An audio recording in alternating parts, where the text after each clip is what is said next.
All right, let's dive into Matthew chapter 16 and a little bit of 15. Sounds good. We're going to uncover some hidden gems and unexpected connections in this text, Yeah, always something new to discover. even in the most familiar stories. Especially when you start digging beneath the surface. Right, like imagine you're reading a historical novel. Okay. The plot might grab you, but it's the little details, that really transport you to another time and place. The historical and cultural context. Exactly. That's what makes it come alive. And that's what we're aiming for today, to understand this passage, Yes. not just as a story, but as a window into the world of first century Palestine. Right, and to see how those ancient themes Yeah. might still resonate with our lives today. Okay, so picture this. Jesus is confronted by these religious leaders, Okay. the Pharisees and Sadducees, and they're demanding a sign from heaven Right, a spectacular display of power. to prove he's the real deal. Yeah, classic move. But Jesus throws them a curveball. Yeah. He points out their hypocrisy. Okay. He says they can predict the weather based on the sky, Right. but they can't discern the signs of the times. Interesting. It's like he's saying, you're so focused on the physical evidence that you're missing the deeper meaning Yeah. of what's happening right in front of you. That's where understanding the historical context is so crucial. Okay. The Pharisees and Sadducees were very different groups. Yeah. They had often opposing viewpoints. Really? The Pharisees, they were sticklers for the law Okay. and oral traditions, while the Sadducees were more focused on the written Torah and held more political power. I see. Yet here they are, united in their skepticism toward Jesus. It's like when political rivals suddenly find common ground, I see what you mean. opposing a new idea or a rising leader. Yeah. They might disagree on everything else, Right. but they agree that this new force It's got it. needs to be shut down. And Jesus' response is fascinating. Okay, what does he do? He doesn't try to win them over with a dazzling miracle. Instead, he challenges their perception, Okay. their way of seeing the world, He's essentially saying, the signs are all around you, but you're looking in the wrong places. You're missing the subtle shifts, Okay. the whispers of change Yeah. that herald a new era. Makes you think, are we any different today? I know. Are we so caught up in our own agendas? Yeah. Our own demands for proof that we miss the signs Subtle signs. of change happening all around us? It's so easy to get caught up in the day-to-day. Think about social media algorithms. Okay. They're designed to feed us Yeah. more of what we already agree with. Reinforce our existing beliefs. Yeah, like a personalized echo chamber. Whoa. Making it harder and harder Yeah. to see other perspectives. That's a powerful parallel. It's like the algorithm is like the modern-day Pharisees and Sadducees. How so? Well, they're rigid interpretations, Okay. Yeah. It limits our Yeah. ability to discern the signs of the times because we're only exposed to information. That confirms what we already believe. Exactly. And speaking of missing the point, Okay. let's move on to that incident with the disciples Okay. and the leaven. Right. Jesus warns them to beware of the leaven of the Pharisees and Sadducees. And they completely miss the metaphor. Oh, really? They think he's talking about actual bread. They're worried they forgot to pack a snack. That's kind of funny. It's kind of funny, but it's also relatable. Yeah, we've all been there. We've all been there, taking things literally Right. when there's a deeper meaning to be uncovered. But the leaven metaphor is brilliant. Okay. Think about how leaven works. Yeah. You add a tiny bit to dough, and it spreads throughout, Right. transforming the entire loaf. Okay. Jesus is using this image to describe the pervasive influence. Of ideas and doctrines. He's warning his disciples about how certain beliefs can subtly shape our thinking. Even without us realizing it. So it's not about avoiding bread. No, it's deeper than that. It's about being aware of the leavens that are shaping our own minds. Precisely. But how do we even begin to identify those unseen influences? It's a good question. I mean, they're subtle, right? Think about the language we use, the stories we tell ourselves, the assumptions we make about the world. Okay. These are often shaped by the leavens we've absorbed, whether from our families, Yeah. our communities, or even the media we consume. So it's like a self-audit of our belief systems. Exactly. We need to step back and ask, where did this idea come from? Is it really mine, or have I been influenced by something I haven't fully examined? That's a great question to ask yourself. And this brings us to what I like to call the big reveal moment. Okay. Jesus takes his disciples up north to Caesarea Philippi and asks them, who do people say that I am? Good question. And they offer a variety of answers. John the Baptist, Elijah, Jeremiah, one of the prophets. Interesting. It's like a who's who of influential figures from Jewish history. Yeah, it highlights the diverse messianic expectations. At the time. Yeah, swirling around at the time. And Jesus isn't satisfied with these secondhand accounts. Right. He wants to hear it from them directly. Yeah, he cuts to the chase. Okay. And asks his disciples directly, but who do you say that I am? Ah, there it is. And this is where things get really interesting. Okay. Peter steps up and delivers what is, I think, the most impactful line.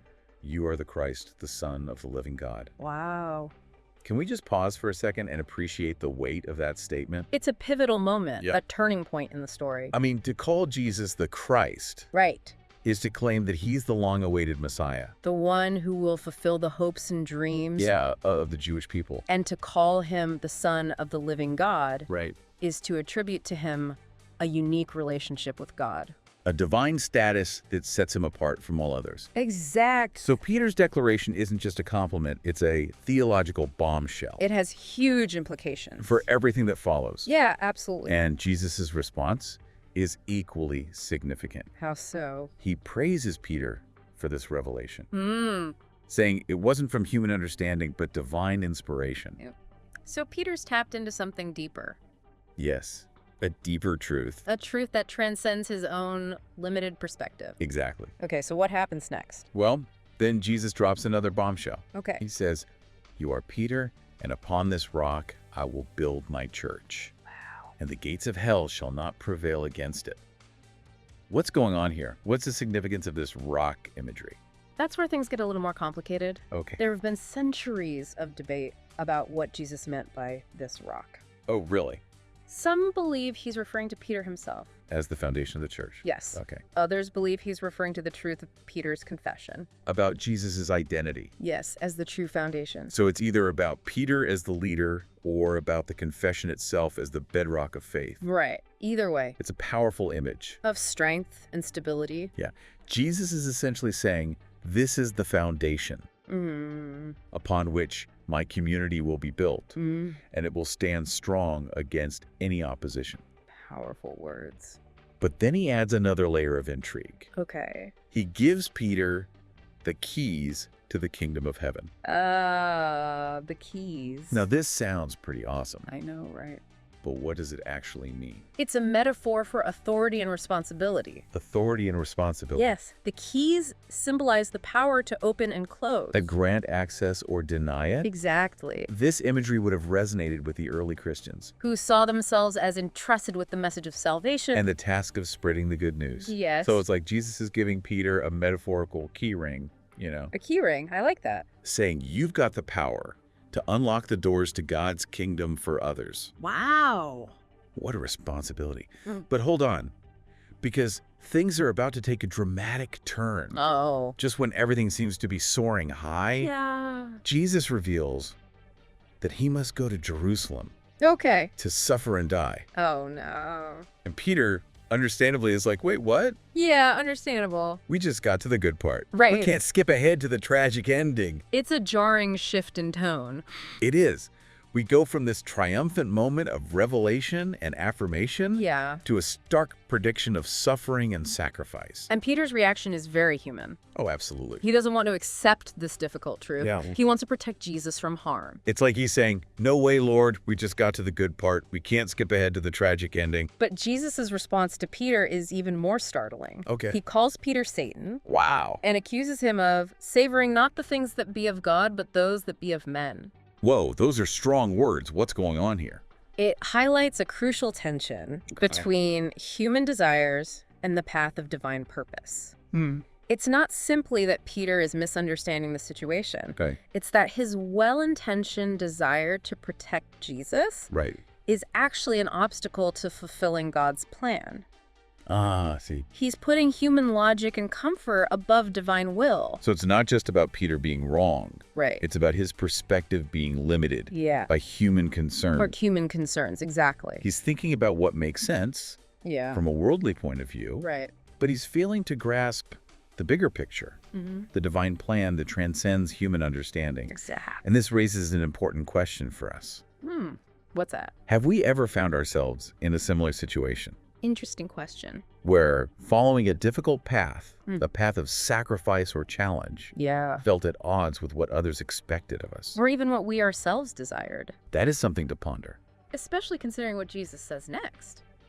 Yeah, it really does make you think about those moments when, we might be tempted to choose the easy path. Right. Comfort over courage. Exactly. Prioritizing comfort and security over a path that feels risky or uncertain. A path that might lead to a deeper purpose.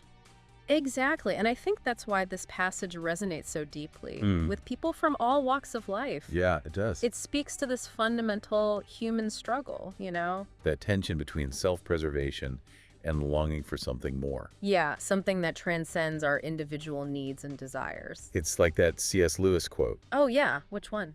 If you find yourself with a desire that nothing in this world can satisfy, the most probable explanation is that you are made for another world.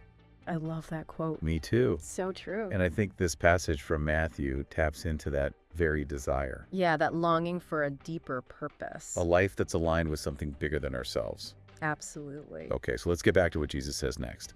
Okay. He lays out this really challenging call to discipleship. Okay. If any man will come after me, let him deny himself and take up his cross and follow me. Powerful words. I know this statement has been interpreted in many different ways. Yeah, throughout history. But what does it actually mean? Right. To deny oneself and take up one's cross? I mean, those are pretty loaded phrases. Well, I think at its core, Yeah. it's about prioritizing a higher purpose Okay. above our own ego and comfort. So not just believing in Jesus. No, it's more than that. It's about actively aligning our lives. Yes, with his teaching, Even when it's difficult. even when it costs us something. And notice how Jesus doesn't simply say, deny yourself and suffer. Good point. He links self-denial to the act of following him. It's not just about deprivation. It's about aligning our actions and choices Yeah. with a particular path, a way of being in the world that's modeled by Jesus himself. So it's about following a specific example, not just enduring hardship. Right, for the sake of hardship. Exactly. And if we look at Jesus' life, we see a pattern Okay. of radical love, compassion, a willingness to challenge injustice. Even when it put him at odds with the authorities. Yes, even when it was dangerous. Right. He healed the sick, befriended the outcasts, spoke truth to power. He embodied those values. Yes, in his every action. So perhaps taking up our cross isn't about finding some grand burden to bear, Okay. but about discerning how we can embody those same values. Love, compassion, justice. Yes, in our own unique circumstances. I see where you're going with this. Yeah. It's not about seeking out suffering. No. It's about aligning our lives with a deeper purpose. Exactly. A purpose that's rooted in something bigger than ourselves. Yes. But honestly, it still feels kind of daunting. I understand. How do we even begin to figure out what that looks like practically? Well, it's a journey, not a destination. Okay. And it starts with paying attention Paying attention to what? to the needs around you. What are the injustices that make your heart ache? Where do you see a need for compassion and healing? In our communities. Yes, in your community or even in your own family. I guess it's about being aware of those needs around us, both big and small. Exactly. And maybe it's not always about grand gestures. Right. Maybe it's about those small acts of kindness, those Yeah. everyday choices. That reflect a commitment to something bigger. Yes, something bigger than ourselves. Like what are some examples? Well, it could be speaking up against gossip, Okay. volunteering our time, choosing to forgive someone who's hurt us.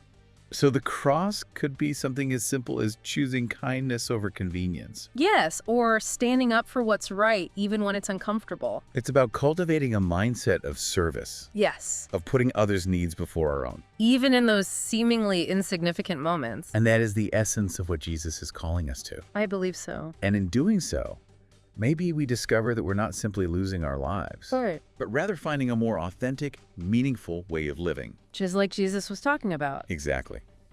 And this brings us to the fascinating interplay Oh. between chapters 15 and 16 of Matthew. Okay. We've been focusing on chapter 16. Right. But if we step back and look at chapter 15, Okay. we see a powerful example of this very principle in action. Which story are you thinking of? You're talking about the story where Jesus heals the daughter of the Canaanite woman. Precisely. Remember how the disciples initially tried to dismiss the woman? Yeah, they saw her as an outsider. Someone not worthy of Jesus' attention. But Jesus challenges their limited perspective. And ultimately grants her request. It's a beautiful example of losing one's life to find it. Yeah, he could have easily adhered to the social norms of his time. Right. But he chose to follow a different path. A path that prioritized love and compassion above all else. And in doing so, he not only healed the woman's daughter, Yeah. but also expanded the disciples' understanding. Of who deserved God's love and mercy. It's like he's showing them, and us, what it truly means to take up one's cross. How so? By challenging prejudice and embracing those whom society has marginalized. Exactly. And this connects back to our earlier discussion. About the leaven of the Pharisees and Sadducees. Right. Jesus wasn't just warning against specific doctrines. It was deeper than that. He was cautioning against any ideology or worldview. That limits our capacity for compassion. And prevents us from recognizing the inherent dignity of all people. So it's not just about avoiding bad ideas. Right. It's about actively cultivating those values and beliefs. That expand our hearts and minds. That allow us to see the world through a lens of love and justice. Exactly. And this, I believe, is the key takeaway. From our deep dive so far. Yeah. It's not about finding the right answers or adhering to a rigid set of rules. Okay. It's about embarking on a lifelong journey of self-discovery. Of aligning our lives. With a purpose that's rooted in love, compassion, and a commitment to making the world a better place. I love that. So instead of asking, what cross am I supposed to bear? Maybe the question becomes, how can I live in a way that reflects the love and compassion I see in Jesus? Yeah. How can I be a force for good in the world, even in those small, seemingly insignificant moments? Beautiful.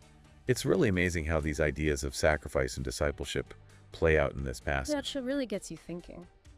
But now we get to this part in Matthew 16, where things get even more mysterious and honestly a bit mind-bending. Oh, really? What part? Well, Jesus says, "For the Son of Man shall come in the glory of his Father with his angels, and then he shall reward every man according to his works." It's a loaded statement. It sparked a lot of debate and interpretation over the centuries. It's like a puzzle box. Yeah, with multiple layers to unlock. But we need to unpack the symbolism and historical context. Exactly. Like, who is this Son of Man that Jesus keeps referring to? And what's the deal with this coming in glory bit? Is this talking about a literal second coming, or is it something more metaphorical? Okay, so in the Old Testament, the term Son of Man appears in various ways. Sometimes referring to just a human being. Sometimes to a figure of authority or divine judgment. I see. But in the Gospels, Jesus uses Son of Man to refer to himself. Especially when talking about his future return and the establishment of God's kingdom. So it's not just a random dude. No, well. It's a title with some serious theological weight. Right, exactly. And this coming in glory imagery. Yes. That definitely sounds like a major event. Something that's going to shake things up. Whoa, Judgment Day. Well, many interpret it as a prophecy of Jesus' return at the end of time. When he will judge the living and the dead. Like a cosmic reset button? Yes, when everything is made right and justice prevails. That definitely raises the stakes. Right. But where did the angels fit into all this? Right. What's their role in this grand finale? Well, in biblical tradition, angels often function as messengers and agents of God's power. They accompany divine pronouncements, carry out God's will. Yes, and so their presence here emphasizes the grandeur and authority of this coming event. Like a royal procession. Yeah, with angels serving as heavenly attendants. Got it. Yeah. So we've got the Son of Man, a.k.a. Jesus, right, returning in glory with his angelic entourage. But what about this whole reward according to works business? Is this like a cosmic performance review where we get graded on our good deeds? Does this mean we have to earn our way into heaven? That's where things get particularly complex. Some Christian traditions interpret this passage as emphasizing the importance of good works for salvation. But other interpretations focus on the idea that true works flow naturally from a transformed heart.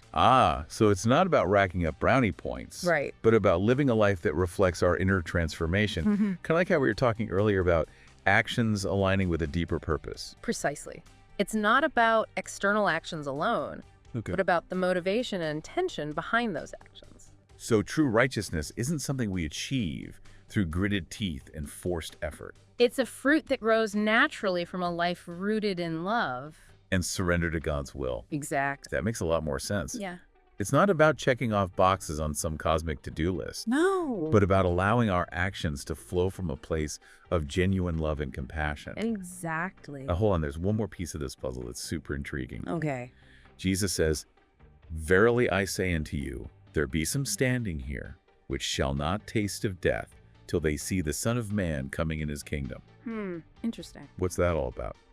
Is he saying that some of his disciples will literally witness his return within their lifetime? This statement has led to a lot of speculation. I can imagine. Some interpret it literally, Yeah. suggesting that some of Jesus's disciples would witness his return within their lifetime. Others see it as referring to a more symbolic or spiritual experience. Like what? Well, like the Transfiguration, Okay. where Jesus's glory was revealed to his closest disciples. So it could be a prediction of an imminent second coming. Yes. Or it could be pointing to a deeper spiritual reality. A glimpse of the kingdom breaking into the present moment. That's a beautiful way to look at it. It's like saying, don't just wait for the grand finale. Yeah. Look for the signs of the kingdom all around you. Yeah. In the everyday miracles of compassion, forgiveness, and connection. Precisely. It's about cultivating an awareness of the sacred in the ordinary, recognizing those moments where love breaks through, Yeah. where hope is rekindled, Right. where we experience a taste of that future reality breaking into the present. So instead of getting bogged down in trying to predict the exact timing of Jesus' return, Right. maybe the more important question is, how can we live in a way that embodies the values of the kingdom here and now? Yeah, great question. How can we be instruments of peace, love, and justice in our own little corner of the world? That's something for all of us to think about. Well, we've covered a lot of ground in this deep dive. Yeah. From weather predictions to metaphorical leaven to bold declarations of identity Keep grappling with the complexities of sacrifice. and the mysteries of the future. It's been quite a journey And through it all, we've encountered these profound truths. about human nature, our longing for meaning. The enduring power of love and compassion, It's been a journey of discovery, not just into the text itself. but into the depths of our own hearts. Couldn't have said it better myself. And to all our listeners out there, thank you for joining us on this exploration. Remember, the conversation doesn't end here. Keep pondering, keep questioning. Keep seeking those glimpses of the kingdom in your own lives. And until next time, may you find peace, purpose, and a little bit of unexpected wonder along the way.